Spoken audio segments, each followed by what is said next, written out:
ఇప్పుడు ఆ అమ్మాయి ఆశ చూసావు కదా, సీఎం అయిపోతానంట. ఈ అమ్మాయి డాక్టర్ అవుతానంటే, డాక్టర్ అవుతుంటుంది. అంటే వాళ్ళిద్దరిలో ఆలోచనలు ఉన్నాయి కదా, వాళ్ళ ఆశలు చంపేయకూడదు కదా. అదే మరి ఈయన ఆదాయం కూడా పెంచుకోవాలి కదా. సెల్ ఫోన్ వాడతావా, ఎక్కడున్నా వాడతావా, సెల్ఫీ తీస్తావా, సెల్ఫీ తీస్తావు, ఇంక చదువు రాదంటావు.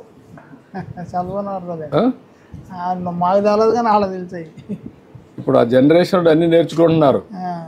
నెక్స్ట్ ఎట్లా ఆదాయం పెంచుకోవాలి, మీ వాళ్ళ బ్రతుకులు కూడా మెరుగెట్టపరుచుకోవాలి, ఇవి ఆలోచించాలి. అందుకే నేను వచ్చింది ఏంటంటే మీలో కూడా ఒక మార్పు తీసుకురావడానికి వచ్చాను. ఆలోచిస్తున్నా. ఎప్పుడు కూడా మీ యాదవులంతా తెలుగుదేశానికి ఓట్లేశారు. 45 ఏళ్ళ నుంచి తెలుగుదేశం అంటే మీకు పుట్టినిల్లు, ఎప్పుడు ఓటేసేస్తూ ఉంటారు. కానీ మీ జీవితాల్లో ఇంకా నేను అనుకున్నంత మార్పులు రాలా. ఇప్పుడన్నా తేవాలని ప్రత్యేకమైన శ్రద్ధ పెట్టా. అందుకే ఇప్పుడు అందరికీ మీ ఆదాయాన్ని పెంచడానికి ఏం చేయాలి, ఎట్లా చేస్తే మీరు బాగుపడతారు, మీ ఆదాయం పెరుగుతుంది. ఇప్పుడు ఇక్కడ ఇల్లు అడిగావు, ఇల్లు కట్టేసేయమంటాను.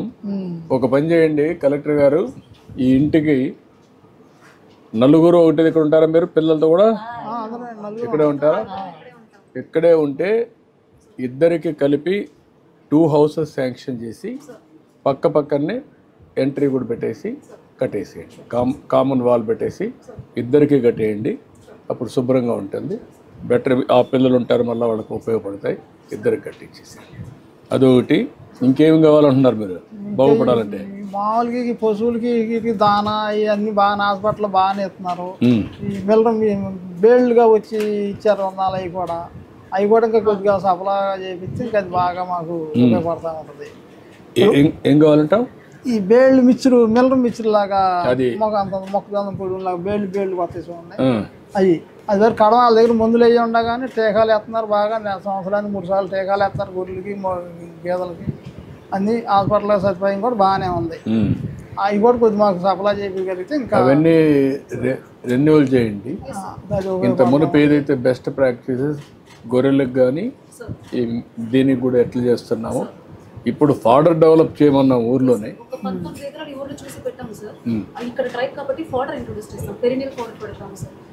తర్వాత మిల్కింగ్ యూనిట్ ఒకటి ఏరియా అంతా 50 బస్సులు సార్. 500 దగ్గర పాపులేషన్ ఉన్నాను సార్. వాళ్ళకి మిల్కింగ్ యూనిట్ వీళ్ళందరూ సెల్ఫ్ హెల్ప్ గ్రూప్ లో ఉన్నారు సార్. ఒక యూనిట్ మాత్రం తెచ్చి ఒక ట్రయల్ చేసేసి అందరికీ ఉపయోగం ఉంది, అందులో ప్రాఫిట్ వస్తుంది. ఇప్పుడు ఒకవేళ మిల్కింగ్ మెషిన్స్ పెట్టారనుకో, కట్టర్లు పాలు పిండడానికి ఒక మీ ఇంట్లో పక్క పక్కన ఒక 5-6 మంది ఉంటారు అనుకోండి, ఆ మెషిన్ తెస్తారు, పాలు పిండేస్తారు.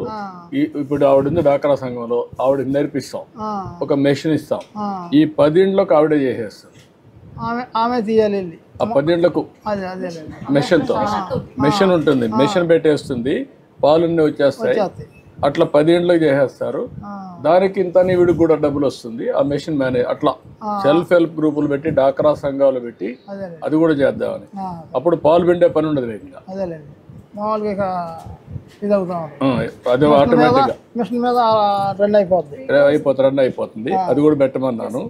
అదే మరి ఊర్లో గడ్డేయమన్నాను. గడ్డేసి గవర్నమెంట్ సబ్సిడీ ఇచ్చి ఇప్పుడు నువ్వేసే దానికంటే ఇంకా ఖర్చు తక్కువతో నీకు సరఫరా ఇంటికి వచ్చి ఇచ్చేస్తారు.